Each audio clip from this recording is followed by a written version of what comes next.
Over the course of history, Canadian women have proven themselves to be strong and brave leaders, never afraid of a challenge.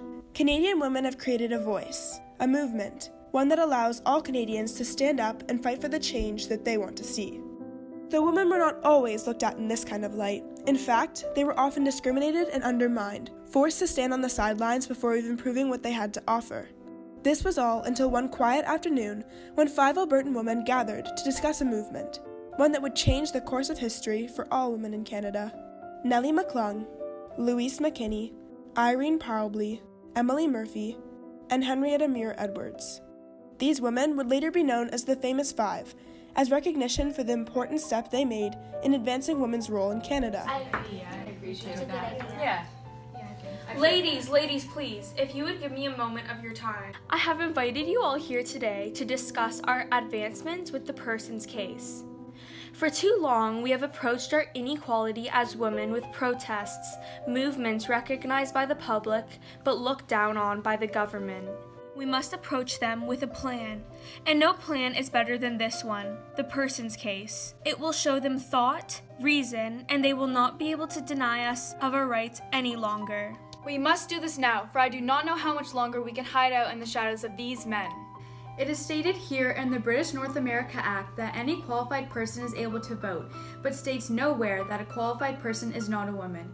We are here today presenting this case and a petition to a woman recognized as qualified persons. On behalf of the Supreme Court of Canada, the verdict has been decided that women are not to be considered qualified persons and therefore cannot gain the right to vote.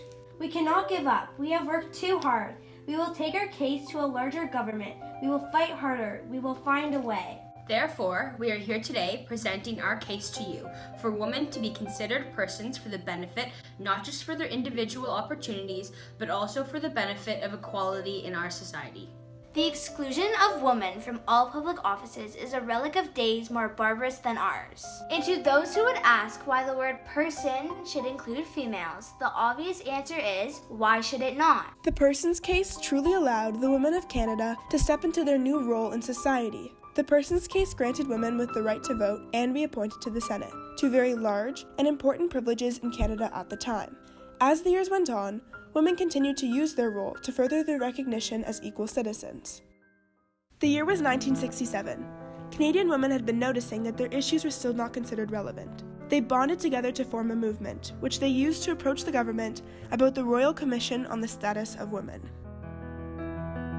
Gosh, this has gone on for far too long. It's time we address women's issues in Canada. This commission will bring a lot of change for Canadian women. They will no longer have to get these rights through marches or protests that can be potentially violent.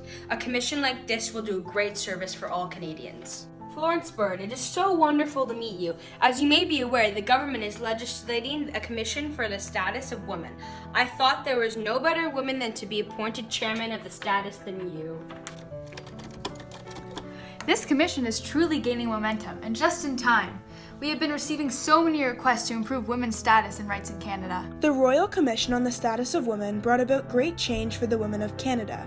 It brought awareness to equal pay, maternity leave, and worked on improving the rights and equality for women in Canada. Unfortunately, this change was decided by a government under the command of Lester B. Pearson, a Canadian man, proving that though they were close to it, women were yet to be considered equal to men.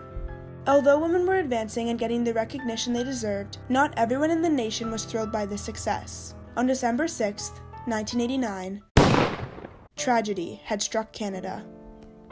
The Montreal Massacre, a day that will always bring fear to a Canadian, a day that allowed many Canadians to see the true danger hate towards women can cause, a day that changed Canadian history.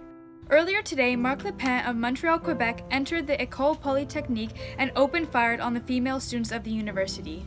This tragedy caused the death of 14 young women, left 14 injured, and resulted in a nationwide catastrophe. Marc Lepin had reportedly taken his own life on the scene. Any further information about this event will... I cannot understand the hate he must have had. How could we have allowed this to happen? We must drive out the ongoing hate in this nation. Words cannot describe a tragedy like this. His hate was created by this merciless society. Following the massacre, Canadian men and women bonded together to create more women's movements and educate younger generations about the importance of feminism. Marc Le Pen had caused a great tragedy in Canada, one that can never be forgotten. His tragedy consequently forced Canadians to take action on the ongoing issues that surround women. As time went on, as a nation, we were able to heal and grow. The struggles that women have faced throughout history have been truly monumental, but without them, Canadian women would not be who they are today.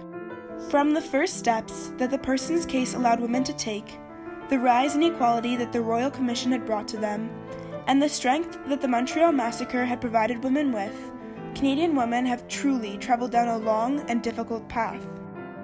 Canadian women are role models that all Canadians can look up to and learn from. Canadian women still have a very long way to go, but they are strong and determined. Their fight for justice and equality is far from over, but they will not stop until they win.